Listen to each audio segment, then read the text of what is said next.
السلام عليكم ورحمة الله وبركاته. اللهم صل وسلم وبارك على سيدنا محمد وعلى آله وصحبه أجمعين عليه أفضل الصلاة والسلام.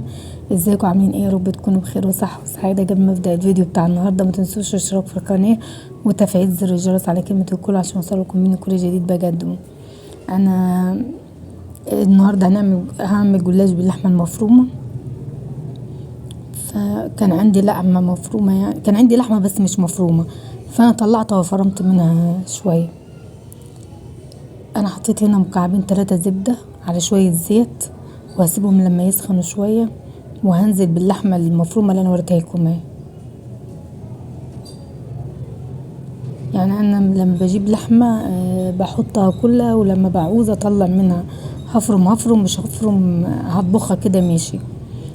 بصوا بقى بعد ما سخن الزيت والزبدة انا كنت فارمة حوالي يعني يمكن اقل من كيلو، بس كيلو اقل من كيلو بحاجة بسيطة بصل. بس كنت فرماه مجهزاه يعني. فهقلب، بصوا بقى انا هقلب لحد ما البصل يتغلف بالزبدة، يبقى كده حتى بصوا اللون بتاع الزبدة لما اصفر، عايزة البصل كمان ياخد اللون دوت بتاع الزبدة. فانا هقلب فيها كده واطي دقيقتين، مش علشان حاجة، يعني عشان بس اديها طعم الزبدة اللي انا حطيته مع معلقتين الزيت اللي حطيناهم. بس شوية زيت بصل وقعوا مني في الصينية على البوتاجاز اقصد، حطيتهم في الصينية لان انا كنت غاسلة البوتاجاز يعني قبل ما ابدأ. بس فانا هقلب كده 5 دقايق كده واطي، وبعدين ايه اول ما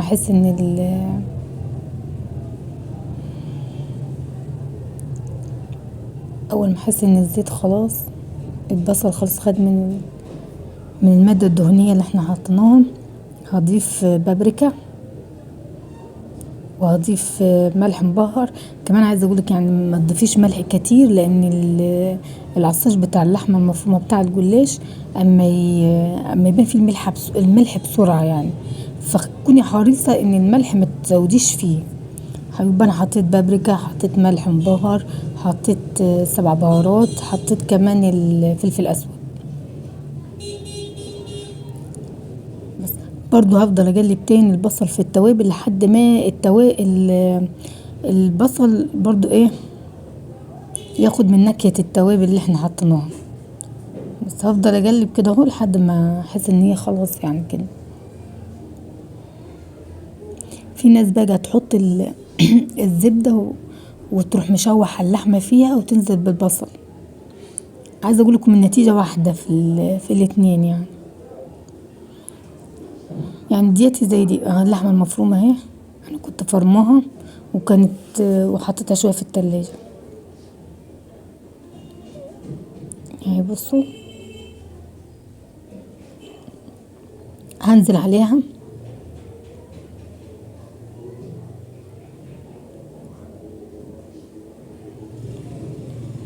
وهفضل اقلب البصل مع اللحمة طبعا والتوابل وكله لحد ما يدخل كل العصاج كله يبقى مع بعضه يعني.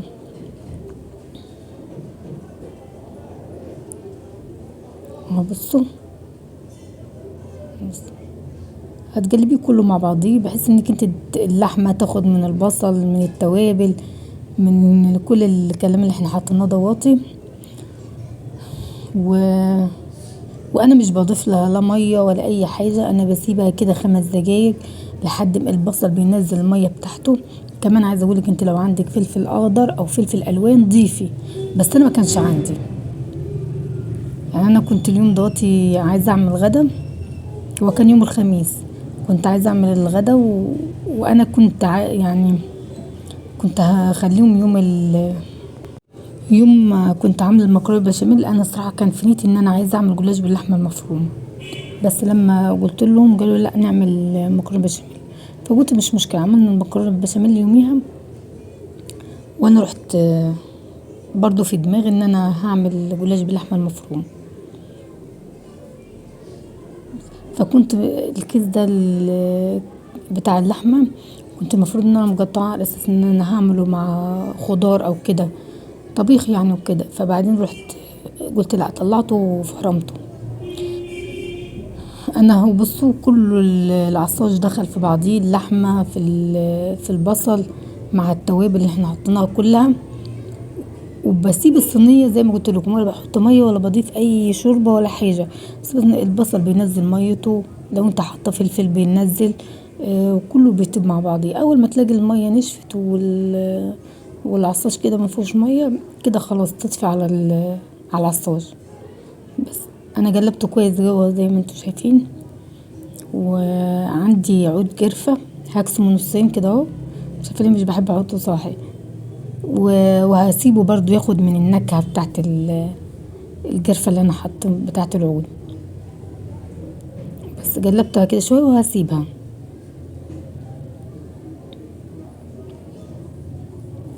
اهو. بصوا، بس عشان خاطر يعني بيديله طعم حلو، القرفه من البهارات الحلوه يعني. بس انا كده بقول لكم خلاص، انا جربت اطفي على الصينيه.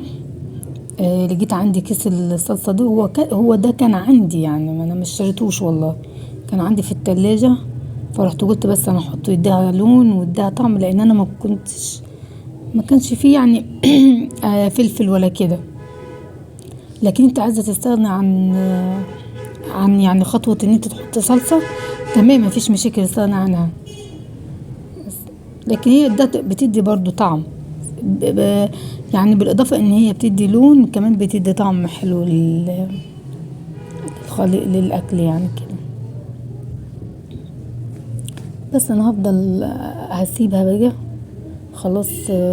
هسيبها دقيقتين كده وهطفي عليها، لان هي شايفين كانت بدأت المية بتاعت البصل خلاص نشفت، واي سوائل فيها نشفت. اول ما السوائل اللي فيها تنشف كده خلاص، انت اهو بصوا كده، انت اهو تتأكد ان انت كده وطي العصاج بتاعك تمام، بيجي زي الفل والطاب. بس انا خدت العصاج بقى ودهنت، هم طلعوا يعني كمية العصاج اللي انا عملتها دي. عملت الصينية الكبيرة في الطاجن المربع، والصينية اللي بعديها يعني صينيتين مربعين، الكبيرة واللي بعدها، وعملت كمان صينية مدورة. بس انا هنا بصوا حطيت اول لفة ورقتين. طبعا بصوا انا الصينية بحط لها لفة جلاش واحدة بس، دول ورقتين، انا هاخد ورقتين. يعني لو لفة الجلاش لقيتها 10 ورقات، بحط 5 في ارضية الصينية، واحط العصاج، وبعد كده احط 5 تاني فوق العصاج، يعني بقسمها نصين بس. بصوا انا بقى كنت نسيت خالص ان انا اجيب نسيت خالص. تخيلوا ان انا كنت نسيت يعني المفروض الشوربة او الخليط اللي هسقي بيه الجلاش، نسيته خالص. وانا برص بقى الجلاش افتكرت، بصوا هرجع بقى افتكر. شايفين انا افتكرت بقى. بصوا انا ما كانش عندي مرقة، فرحت جبت شوية مية، ضفت عليهم اللي هي بودرة الماجي، وضفت عليه بودرة ماجي. يعني انت عندك بودرة ماشي، عندك المكعب حط مكعبين بس. ضفت عليهم بابريكا، فلفل اسود، ملح مبخر، تمام. وقلبتهم كويس. برضو جيت عندي في التلاجة كوباية حليب او لبن، فرحت ضفتها عليهم، بتديله طعم حلو جدا، خلي بالكم. بتفرق يعني، صراحة بتفرق في الجلاش. بصوا هقلب اسيبه يسخن شوية. كوباية اللبن دي عندي في التلاجة، ضفت. شايفين الوش بتاع اللبن لما حطيت اللبن ساقع على الخليط او على المية دي. احط كمان معلقة سمنة او زبدة اللي عندكم، اي حاجة يعني. بس انا حطيت السمنة عشان السمنة دي بقدحها مع زبدة فلاحي، فقلت تدي كمان الجلاش طعم حلو. بس فانا دلوقتي هسيبها لما تسخن، انا مش عايزاها تبقى ميه ما يعني تغلي وكده، لا، يعني يا دوبك تسخن كده اهو، والزبده عشان الزبده تسيح فيها هي والسمنه.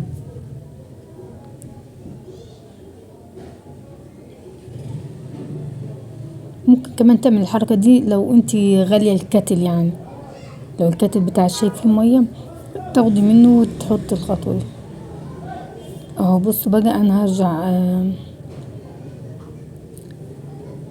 احط الجلاش، يعني ارص الجلاش في الصينيه اهو. شايفين انا جبت الطبقه التانية.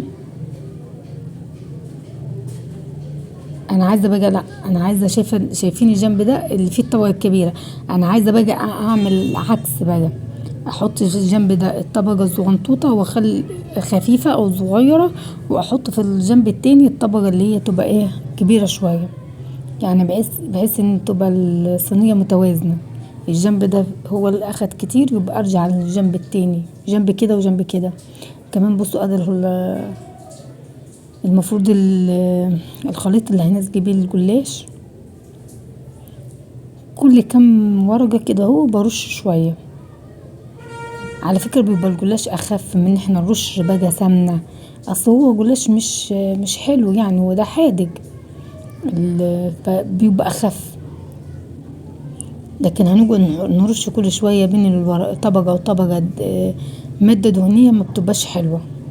انا كده حطيت نص لفة الجلاش في الارضية بتاعت الصينية وزاجتها زي ما وريتكم بالخليط، وهضيف العصاج اللي احنا عملناه اهو. بصوا بفرد العصاج، وبعد ما اخلص فرد العصاج هرجع تاني اعمل ارص الجلاش فوق العصاج اهو كده.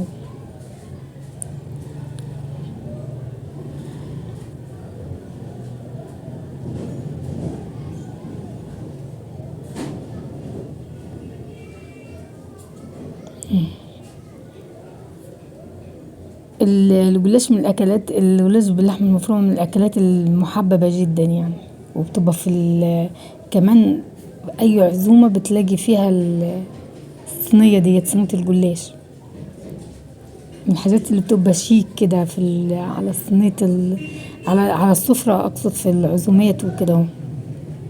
بصوا اهو اديني زجيت شويه شوربه، لو برضو عندك شوربه او مرق الدجاج ممكن تحطيها في الجلاش، يعني بدل ما انا حطيت هنا ميه وحطيت اللي هي بودرة الماجي، لا انت ممكن لو عندك مرقة لحمة في الفريزر او في التلاجة او مرقة فراخ شوربة يعني بتاعت لحمة او فراخ، ممكن تحط فيها بتبقى برضو طعمها حلو. انا على فكرة عندي، انا بحب لما اسلق اي حاجة اعمل بيها الاكل واشيل الباقي في الكيس بتاعت التلاجة واربطها واحطها في كيس تاني، يعني احط الكيس في كيس تاني واشيلها في الفريزر. بس انا من نوعية من الناس اللي ما بحبش طعم الشوربة جوي في الاكل، يعني لا انا عندي كوباية اللبن والخليط اللي انا عملته كده واحط واحدة مرق الدجاج او بودرة ماجي، عندي كده احلى، احب كده انا يعني.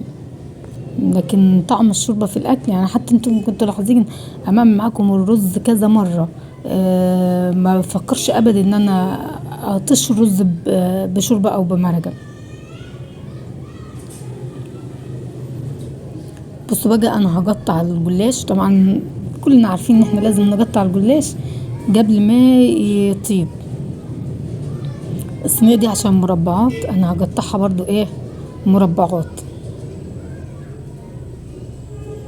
اهو. بصوا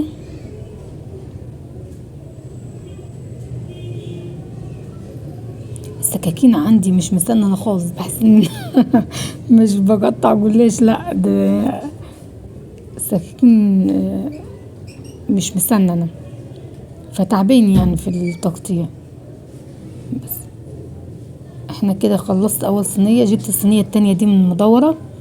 بصوا بقى انا هعمل ايه فيها. بس فانا جبت الصينية المدورة دي وهبدأ ان انا ايه ارص فيها الجلاش. ايدين بنتي الصغيرة ديت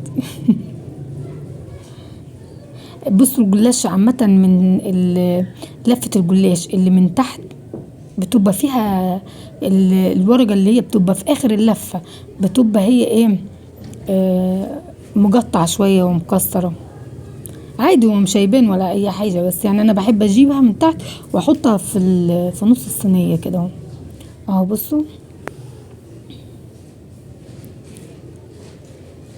انا كده حطيت نص الجلاش من جوه وسبت شوية من بره من الورقة يعني بتاعت الجلاش. نفس الحكاية هحط في الجنب التاني نصها كده وهسيب النص التاني من بره. بس بفضل احط كده اهو. بصوا واحط من الجنب التاني برضو نص الصينية الورقة هتبقى من جوه ونصها من بره. بس شايفين دي جنب 2 3 والجنب ده في الرابع كده هيبقى في، هحط الورقة تاني وهخلي نصها جوه الصينية ونصها بره اهو شايفين. هزقيه شوية كده بالخليط اللي احنا عملناه.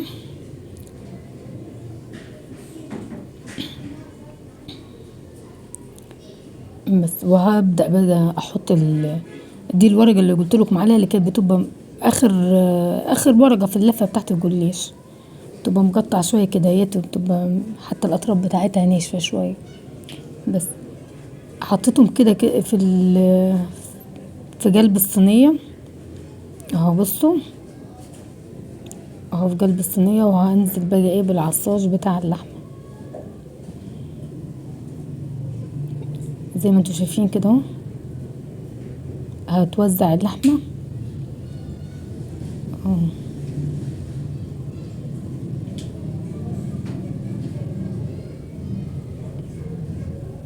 بالشكل ده كده. انا وزعت اللحمة كله تمام. بص بقى اهو بجيب الورق اللي احنا حطيناه بره ادخله اغطي بيه العصاج. ادي اول ورقة وادي التانية، طبعا دول كذا ورقة ببعضهم. واحدة اتقطعت مني اهي مش مشكلة مش هيبان، وادي التالتة اهي وهي خدتها وهحطها عادي. عايزة اقول لكم ولا كل ده باين، كانت متساوية جدا. انا كنت بقى ايه شايلة ورقتين بس كل المقطع اللي هو كده وتقطع احطه دلوقتي كده في وش الصينية. كنت شايلة كده ورقتين عشان اغطي بيهم اللحمة. طبقتها كده اهو. بصوا هرفع بشويش كده اهو واحطها تحت الجلاش اللي انا عاملاه اهو. بصوا هرفع اهو تاني واحطها تحت الجلاش اهو.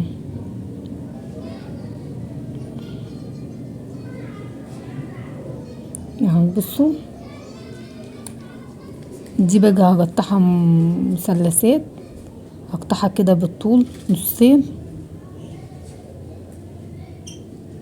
وكمان نص يعني كده برضو نصين تاني، هحس يبقى 4/4 الصينية قطعتها 4/4. وبعد كده هرجع كل ربع هقطعه نص على 2، كل ربع على 2 تبقى الصينية 8 قطع اهو. بصوا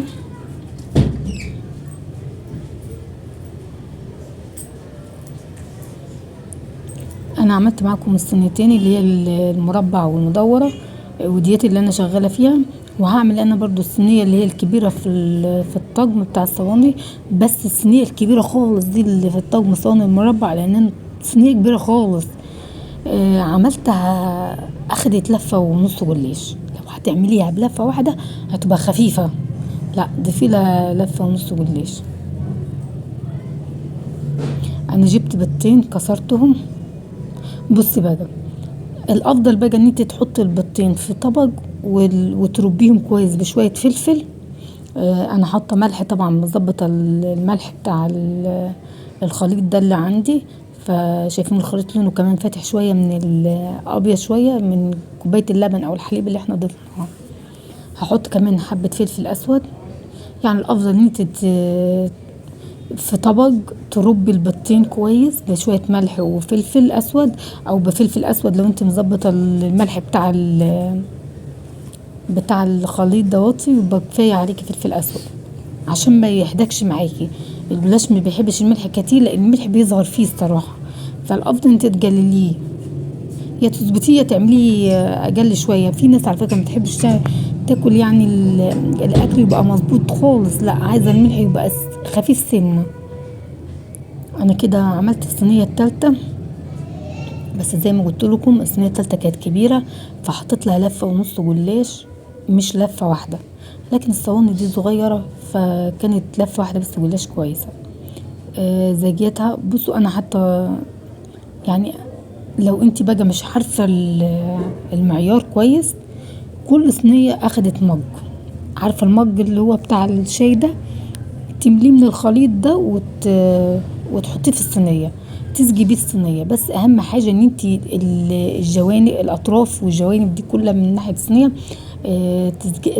تمليها عشان ما تبقاش ناشفه معاكي. بصوا اهو شايفين، بس يعني كل لو انت مش هتعرفي بالعين المجرده يبقى بالمج، املي مج من الخليط ده ووزعيه على الصينيه كلها عشان تبقى مظبوطه معاكي، لا الجلاش يبقى معجن ولا في نفس الوقت الجلاش يبقى ناشف خالص. انا قلت لك الايه المعيار المظبوط، مج من الخليط ده على كل صينيه. الصينيه الكبيره خالص ديتي ممكن تحطي لها مج وربع، مج ونص بالكتير خالص، ما تزوديش عن كده عشان الجلاش ما يبقاش معجن معاكي. بس كنا شغلنا الفرن برضو عشان يبقى سخن. بصوا انا اهو خلاص شايفين اديني طلعته من الفرن. هقول لكم بقى على حاجه هتفيدكم ان شاء الله. الجلاش عشان ما يتعبكيش في التقطيع، اول ما الصينيه تبقى سخنه مولعه، بصي انت طلعتها في الفرن من الفرن حالا، تروحي تدوري على التقطيعه بتاعتها. لما تدور على التقطيعه بتاعتها وهو بالسكينه كده وهو سخن بيطلع معاكي بمنتهى السهوله اهو شايفين. دورت على التقطيعات كلها تاني بالسكينه علشان خاطر لما اجي اقدم الجلاش الاقيه سهل معايا، في ثواني طلع معايا. دي الصينيه المدوره شايفين شكلها كمان والتطيب بتاعها كويس.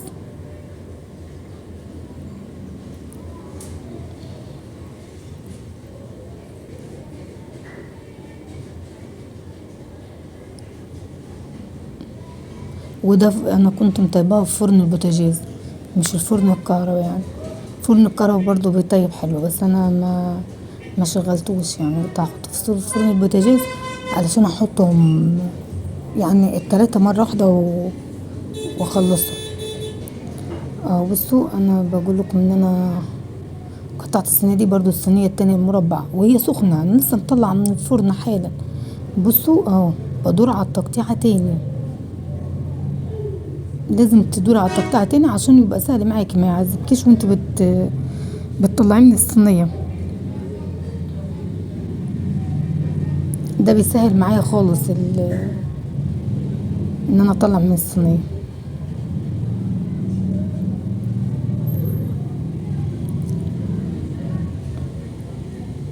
اهو الجلاش انا كده بقى برضو المفروض ان كنت باجي اعمل لهم حاجه كمان محليه بالمره وانا واقفه. ففكرت اعمل لهم ايه، كان اديلي كتير ما عملتش الكيكه بالبرتقال، فرحت قلت خلاص النهارده بقى ايه، قررت ان انا اعملها لهم. قلت بالمره يعني وانا كده واقفه في المطبخ، يعني عملتها كله مع بعضيه، يعني خلصت الاكل كله مع بعضيه الكيكه والجلاش. هو طبعا الجلاش ما بياخدش منك وقت ولا مجهود، يعني هو سهل. بصوا المج ده بتاع السكر، المج ده صغير خالص، فانا هحط مج تاني، يعني المج الوحيد مش هتبقى الكيكه حلوه محليه. وحطيت 4 بيضات، وادي كيس باكنج باودر، هنا كوبايتين دقيق بس احتاج تاني كوبايه. بصوا بقى ده كيس ومعايا ورقتين فانيليا، صراحه ما كانش عندي خل ما حطيتش، بس لو عندك حطي معلقه خل صغيره بتخلي الكيك احلى واحسن. نص كوبايه زيت كمان. بصوا بقى دي كوبايه ميه عاديه خالص من الحنفيه، حطيت عليها كيس فروتي برتقال.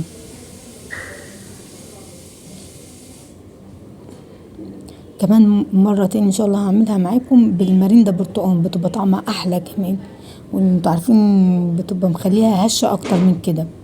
يعني على قد ما دي حلوة بس برضو بحس ان اللي بالمرندة بتبقى احلى. ان شاء الله هبقى اعملها معاكم مرة بمرندة بالبرتقال. انا ضفت ال4 بيضات وضفت كوباية السكر، وزي ما قلتلكم المج ده صغير انا بشرب فيه قهوة. حطيت مج تاني بس المج التاني ما كنتش ماليه قوي، بس فانا كده حطيت يعني حوالي مجين الا ربع مثلا. هضيف كمان ورقتين الفانيليا. انا لو عندي خل كنت حطيت، بس ما عنديش خل فاكتفيت بورقتين الفانيليا. بصوا بقى هضرب بالمضرب الكهرباء او في الخلاط عادي خالص تنفع. هضرب لحد ما ادوب السكر مع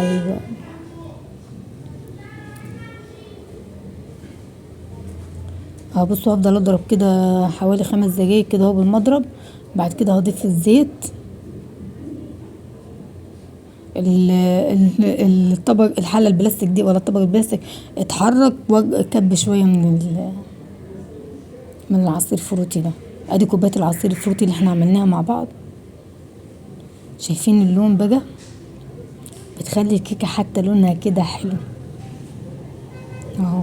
برضو هقلب شويه تاني، عايزه اتاكد ان السكر كله داب معايا. كيكه سهله وسريعه ويعني الى حد ما يعني ما فيهاش لبن هي الصراحه. يعني كوبايه العصير دي بدل كوبايه اللبن، بس بيبقى طعمها جميل جدا يعني. جربوها بكيس الفروتي يعني حكايه. اقول لكم طيب طبعا بصوا هنا في طيره كانت واقفه على ايدي. كمان ادي كوبايه كده بشويه ميه. بصوا عايزه اقول لكم على حاجه، والله جربوها بالكيس الفروتي او بالماريندا.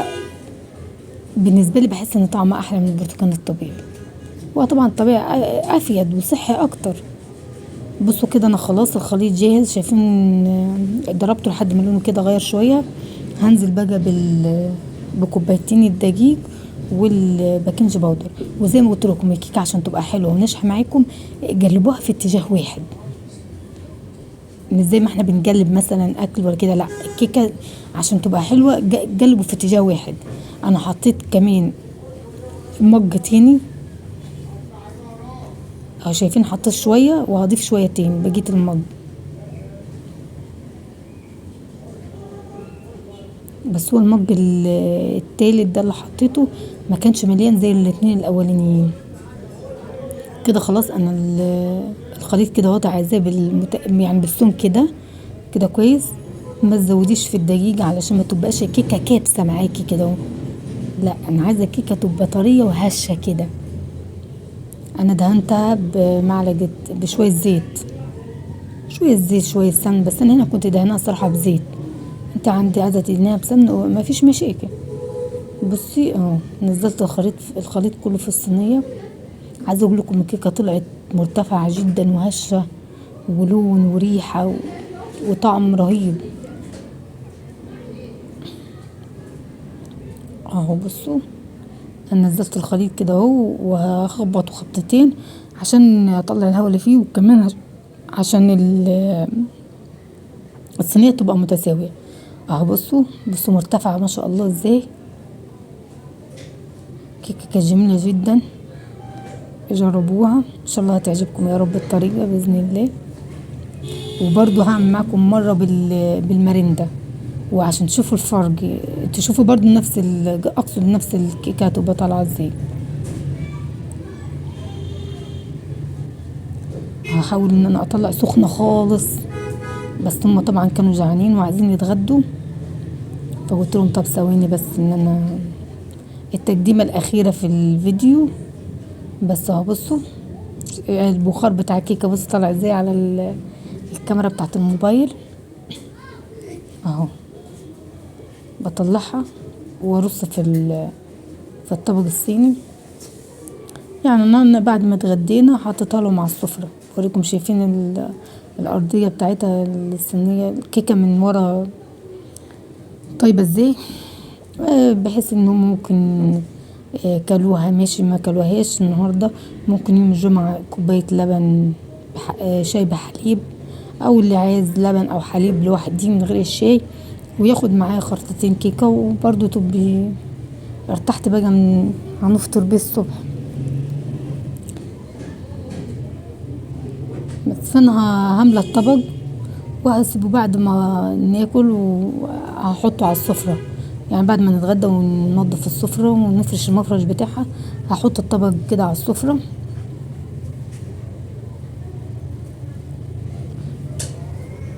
وخلاص. جاع ومش عارفة ايه اي حاجة بالنسبة لهم، اي حاجة يعني عايزين محلية ياخدوها. خصوصا ان هم انا كان نفسي اعملهم يعني حاجة ايه، بسبوسة. كنت عايزة اعمل لهم كيك بالشوكولاتة، يعني بسكوت بالشوكولاتة اعمله لهم انا في البيت. يعني ايه، على اساس ان هم اديلهم اسبوع بيمتحنوا، كلهم دلوقتي بيمتحنوا من ابتدائي لثانوي وتانية ثانوي وبيمتحنوا. فقلت كده يعني نديهم يوم كده لذيذ بعد الامتحانات. بس اهو بصوا الجلاش، شايفين كان طعمه جميل جدا. بصوا كان ما كانش ناشف ولا كان هو معجن. اديكم شايفينها ماسكاها في ايدي ازاي. انا هنا بدوق وبقول لكم خطيره. بصوا اللحمه بتاعته. هطلع برضو قطعه من الصينيه المدوره ديتي عشان تشوفوها معايا. اهو شايفين قطعه ماسكه نفسها زي ما قلت لكم، المقدار اللي تحطوه. اهو بصوا كده خلاص. ادي الكيكه اهي. شايفين الارتفاع بتاع الكيكه هشه جدا، ناجحه بنسبه 100%. الحمد لله. شايفين قلبها. بصوا بقى الزيتون ده واطي، مش انا بقى الزيتون ده مش هقولكم ان انا عاملاه الصراحه، لا انا مش عاملاه، انا بعتهولي امي يعني. بس كان طعمه حلو جدا. انا مش مخللاه الصراحه ومش مشتريه، يعني هي ماما بعتت لي. احنا متعودين كل سنه هي تخلل وتبعت لي.